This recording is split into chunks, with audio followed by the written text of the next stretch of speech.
estaba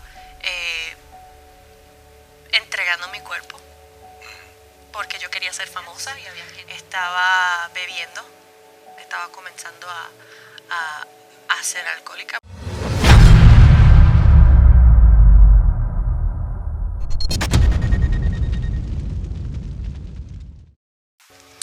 Bueno, mi papá murió cuando yo tenía 6 años y medio, pero yo tengo memoria desde los 2 años. Así que la personalidad de mi papá y la mía son muy similares. Él era el artístico, el apasionado, el jovial, el alegre, tocaba la guitarra y éramos muy afines. Y cuando él falleció, ya yo desde los 2 hasta los 6 había tenido una buena relación con él. Y tenía muchísimas memorias de mi papá y de momento me dijeron, pues papá bebía mucho, se le dañó el hígado y se fue. Así, ¡puf! Cuando siempre nos habían dado la esperanza de que iba a regresar, se iba a poner mejor, ya va a regresar, ya va a salir del hospital. Y de momento se murió y todas esas esperanzas se quedaron en nada. Y mi mamá se casó nuevamente con un puertorriqueño y de estar viviendo en Nueva York, donde nací, nos mudamos a Puerto Rico. Y todo ocurrió como bastante rápido. Yo no tuve tiempo como de pasar por mi luto saludable, porque al ser niña, los adultos tienden a pensar, bueno, los chiquitos no saben lo que está pasando, no están al tanto. Y yo siempre digo, los niños sí saben lo que está pasando y ellos procesan las emociones y los traumas de la misma manera, pero no saben expresarse como un adulto. Esa es la única diferencia. En mi caso, vivir el luto de mi papá fue muy malo porque él era mi héroe. Yo era Daddy's Girl, la niña de papá. Entonces mi mamá al volverse a casar, yo no me llevaba muy bien con mi padrastro porque para mí todavía el lugar de mi papá estaba ahí. Porque todavía tenía como esa esperanza de negación de que iba a regresar.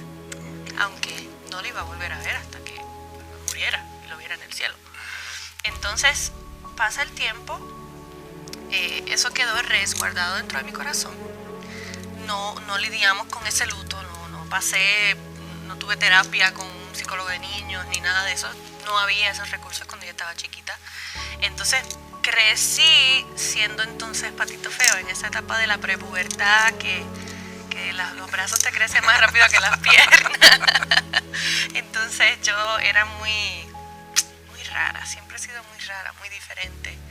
Y siempre digo que era un poquito difícil de mirar en esa etapa de patito feo, en donde pues tenía deformidad en mis dientes y me tuvieron que hacer operaciones y ponerme freno y mi cabello es muy tropical, crespo. Esto es tecnología de la belleza. Entonces, siendo diferente, ser criticada por los demás porque era fea y no era como las demás, no parecía una latina, aunque sí lo era de sangre por mi mamá.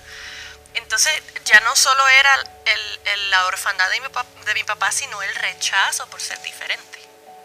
Y lo único que prácticamente ganaba un poquito de admiración era porque cantaba.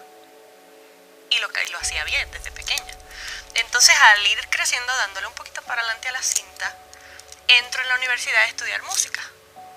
Y ya me había enamorado de un joven, ya había pasado la pubertad, ya había vivido la metamorfosis que le ocurren a las mujeres, ya pues había aprendido a arreglarme, a verme un poquito mejor. Y entonces me enamoro de este joven, nos vamos a la universidad juntos. Y después de casi 3 años de una relación de noviazgo que yo había abierto las puertas de mi corazón de par en par para este joven, pues de momento ya no estaba, me dejó. Entonces ahí fue que comenzó realmente mi crisis, porque todos esos asuntos sin resolver desde mi niñez y toda esa proyección que yo había puesto en este joven, que él era como que la luz de mis ojos, porque como no había tenido esa afinidad de una figura masculina saludable en mi vida y fuerte y que me diera afirmación, yo había depositado toda esa proyección en este joven. ¿Era tu salvador? Él era mi salvador. ¿Y durante ese tiempo ya eras cristiana? ¿Ya conocías del Señor? Sí, yo nací en un hogar cristiano. ¿Servías Desde en la que iglesia nací, y cantabas? estaba en la iglesia, servía desde a los 9 años, fue la primera vez que agarré un micrófono en un servicio de niños y seguí desarrollándome en la música dentro de la iglesia. Ese era como mi escape a todos los sentimientos que estaba aflorando a lo largo de mi juventud y de mi niñez. Y la música, pero realmente no tenía una relación con el Señor. Me había acostumbrado a que mi vida giraba en torno a la iglesia, pero no necesariamente una relación con el Señor. Que mi mamá me obligaba a orar, porque para mí era como hablar con el aire, porque no conocía a Dios. No lo había realmente invitado a mi corazón de que Él fuera mi Salvador y fuera mi amigo. Que Y fuera ahora, mi sumado padre. a esto, el abuso sexual de niña. Eso fue otro capítulo. Cuando paso la crisis, comienzo a vivir una doble vida, siendo ya la líder de adoración principal de la iglesia donde me crié, una iglesia relativamente grande en el área noroeste de Puerto Rico. Soy la líder de alabanza a cargo de todo el grupo de adoración, pero estoy en la universidad pasando mi mal de amores y mi rebelión, y comienzo entonces a vivir doble vida y empiezo entonces durante el tiempo universitario, lejos de mi casa, a ser una persona, y durante el fin de semana en la iglesia a ser otra persona completamente diferente. Y entonces a pecar, porque yo decía, bueno, si Dios si yo no le importo a Dios, porque Él no evitó que mi papá muriera, y a consecuencia de eso todo lo que vino después no lo evitó, pudiendo ser el Dios todopoderoso y hacerlo, pues a mí tampoco me va a importar complacer a Dios con mi buen comportamiento. Y comencé a pecar a propósito, porque tenía coraje contra Dios. Pero es una historia bastante larga que algún día la pondré en un libro. Súper, no, eso estaba viendo. Sí. Estaba viendo en Instagram, yo sigo a Tessie DeWard de Casa Creación. Casa Y Creación. decía hace 7 semanas, ya no aguanto las ganas de que salga el libro de esta mujer. Y Sí. es un proyecto todavía, ¿verdad? Sí, todavía está en proceso. ¿Y algunas ideas que tengas Tenemos para ideas, eso? quiero compartir mi historia, por eso digo que probablemente esperamos que el año que viene puedan leerla, y todo el proceso de cómo el Señor me rescató va a estar en ese libro, pero al cabo del Señor rescatarme, me entrego realmente a la maravilla de la redención y la gracia de Dios. Esto fue en el 2003. En el 2003. ¿Qué fue lo que pasó? ¿En qué momento? Porque yo creo que nuestras iglesias están llenas, y creo que cada uno de nosotros en algún momento de nuestras vidas hemos estado sin estar. Yo siempre digo que no es lo mismo conocer de Dios que conocer a Dios. Yeah. ¿Qué fue lo que hizo que conocieras la redención? Que conocieras verdaderamente a Jesús como el Salvador, como mi suficiente para todo. Me costó a mí el tocar el fondo de mi vida. El Señor fue en su misericordia, Él me cuidó y no pasaron cosas peores, pero sí estaba metida en varios líos que yo me había metido, y costó yo en mi insensatez y en mi rebelión y en mi mal comportamiento llevarme a un punto del que no sabía cómo salir. Estaba metida en relaciones muy dañinas, estaba bebiendo, estaba comenzando a ser alcohólica, porque ya estaba comenzando a depender de lo que sentía cuando el mundo se me escapaba, porque estaba intoxicada. Estaba entregando mi cuerpo porque yo quería ser famosa, y había gente dentro de la industria que no me estaban cobrando dinero, pero sí me estaban cobrando en carne y hueso. Y yo estaba muy dispuesta a entregarlo todo porque yo quería ser famosa, porque al fin de todo yo quería el aplauso de la gente, porque eso para mí representaba: por fin alguien me acepta. Y todo esto mientras el fin de semana diligentemente y apasionadamente seguías cantando en la iglesia. Exactamente. ¿Y cuándo fue ese momento donde dijiste hasta aquí? Bueno, me habían invitado a cantar a un evento cristiano en Puerto Rico, y me habían puesto a cargo de los coros en una sala muy prestigiosa llamada el Centro de Bellas Artes. Es una de las mayores salas del Caribe. Me invitaron ahí para un evento cristiano, y pues yo iba a aparecer como la que estaba dirigiendo el coro. Y como yo quería ser famosa, no me importaba si era famosa secularmente o cristianamente. Lo que importaba era que la gente me viera, que me aplaudieran y que todo el mundo dijera: wow, Cristín de Clario. Mi orgullo era tanto que no me importaba servir a Dios o servir al diablo con tal de que la gente me aplaudiera. Entonces me invitan a este evento, llego al ensayo, y cuando llegué al ensayo había un ambiente al que yo no había sido expuesta hacía mucho tiempo, desde que comencé mi doble vida. Porque recuerda esto, yo era la que estaba liderando adoración en los diferentes lugares en donde yo iba y había adoración. Estaba acostumbrada a que yo era la que tenía el control del ambiente, o al menos eso pensaba yo. Y como yo veía que en medio de mi negación de pecado y en medio de mi autojusticia, Dios se movía. Porque cuando hay un don de Dios sobre nosotros, Dios se va a mover a pesar de nosotros y no porque nosotros estemos ahí. Y en mi caso, como yo estaba en la voluntad permitida de Dios y no en la voluntad perfecta de Dios, Él tenía que trabajar con la gente que estaba en el público y Él lo iba a hacer aunque yo estuviera sucia. Porque era por ellos, no por mí. Entonces yo veía que Dios se movía y yo decía, pues yo estoy bien, porque no pasa nada. Hay gente que se está salvando, hay gente que está llorando cuando yo estoy adorando, hay gente que está Dios haciendo algo con ellos, pues todo debe andar bien. Pero cuando llegó a este ambiente de este ensayo, me encontré con un ambiente de adoración en espíritu y en verdad, sin hipocresía, sin tapones, sin mantos que pudieran cubrir la misma gloria del Señor, y todos estaban adorando al Señor genuinamente, excepto yo. Y cuando llegué, obviamente el Espíritu habita en la alabanza de su pueblo, y ahí Dios estaba, y comienzo yo a sentir literalmente mi cuerpo, que yo empecé a temblar de miedo, porque la oscuridad que había dentro de mí se estaba comenzando a ser confrontada con la luz de Dios que se estaba manifestando en ese salón de ensayo, que no era en una iglesia, era en un salón de ensayo secular.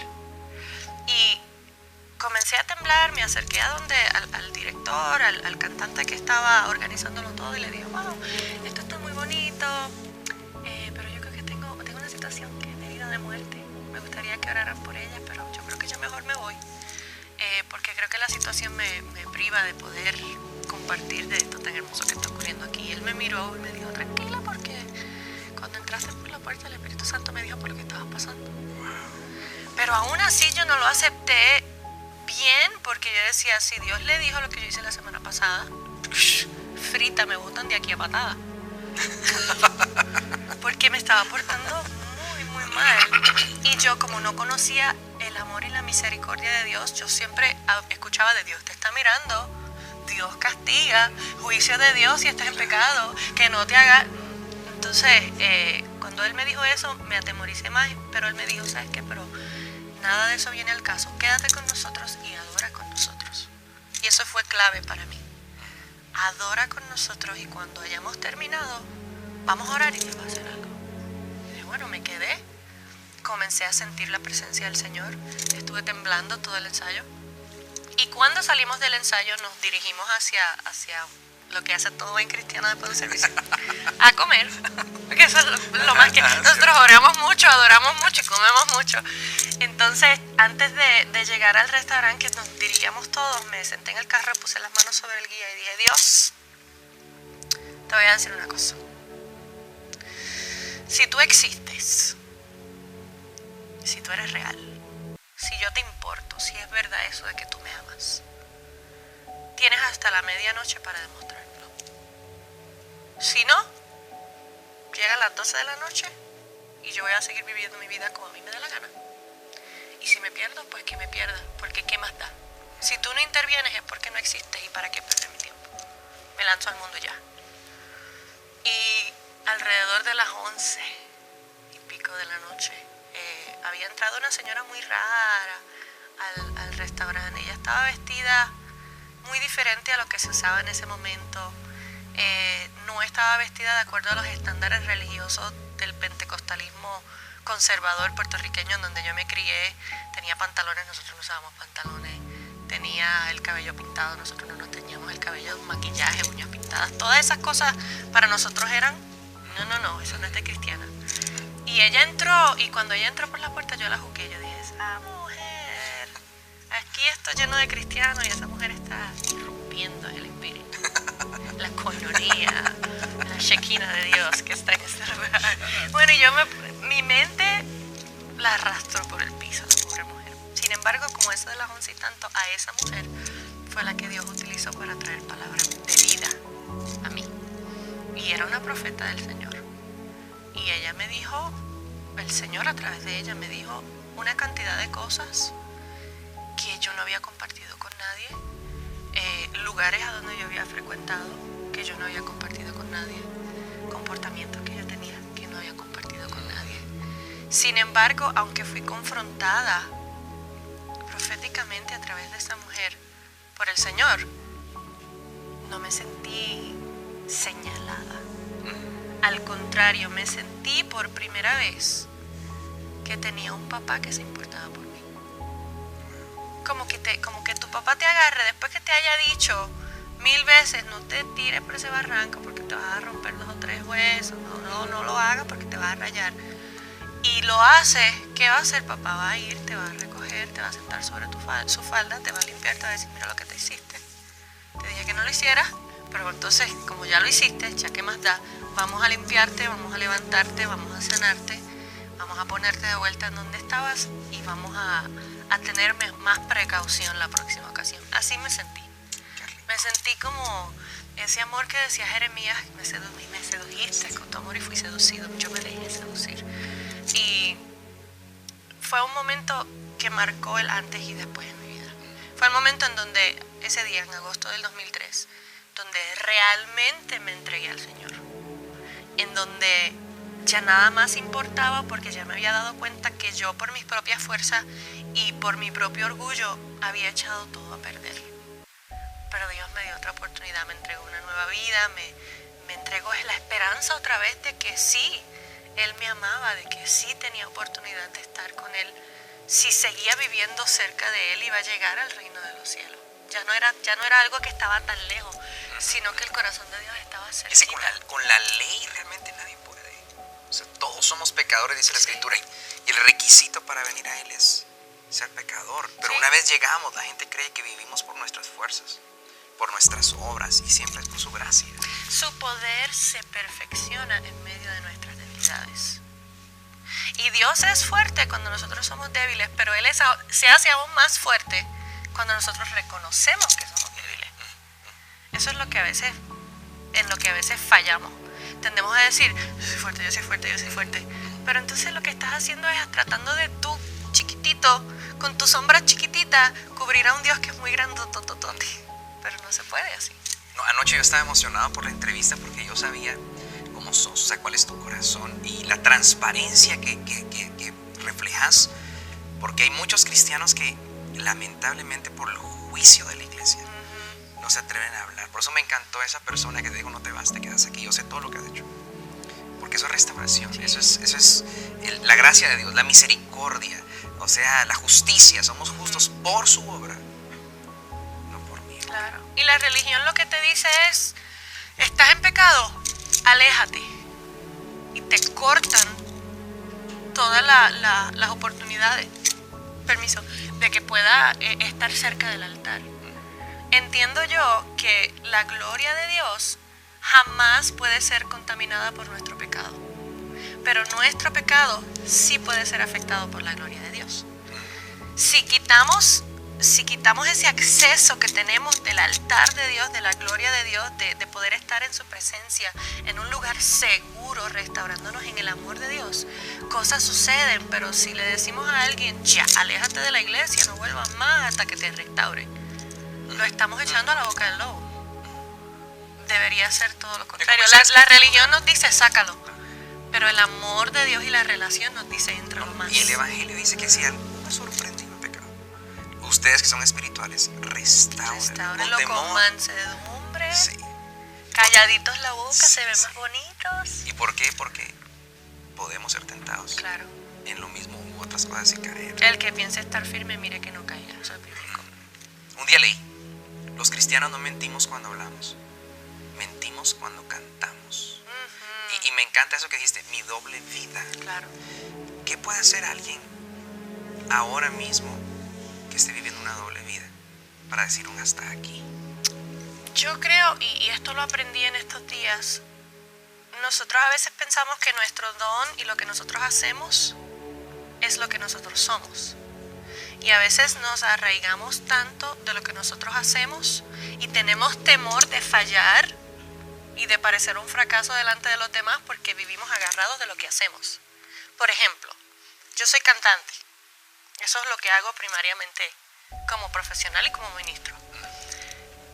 Si yo estuviera pendiente de lo que yo hago más de quién yo soy en el Señor, yo tendría mucho miedo de hablar de lo que yo pasé. Porque yo no quisiera que la gente dejara de gustar de lo que yo hago, porque para mí significaría que dejan de gustar de quien yo soy.